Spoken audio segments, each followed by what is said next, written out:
امام الانبیاء فخر الانبیاء خاتم الانبیاء آمنہ دلال سرکار دو عالم صلی اللہ تعالی علیہ وسلم غزوہ تبوک دا موقع ہے۔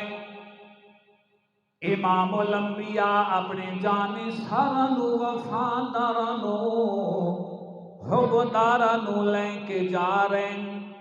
آپ نے فرمایا او میرا بھائی علی، تو مدینے دے اندر رہ جا، تو عورتاں تے بچیاں دے کول رہ جا، میں تن اپنا جانشین بنا کے جا رہا، میں جہاد تے جا رہا، تبوک دے اندر جا رہا، اے صحابہ نو لے کے جا رہا، لہذا میں تن مدینے دے اندر اپنا جانشین بنا کے چھوڑی وینا۔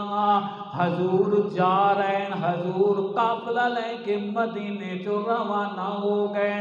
عورتاں نے آکھیا علی تو تا شیر خدا ہے، تو تا بڑا بہادر ہے، اے تیری بہادری دے خلاف ہے کہ تو عورتاں اور بچیاں دے کول ٹھہر ونجے۔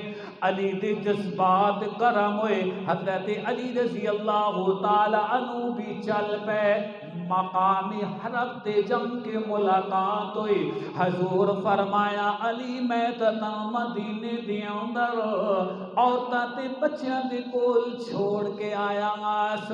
جی یا رسول اللہ صلی اللہ تعالی علیہ وسلم، من بھی عورتاں تے بچیاں، من آکھیا کہ علی تو تا بہادر ہے۔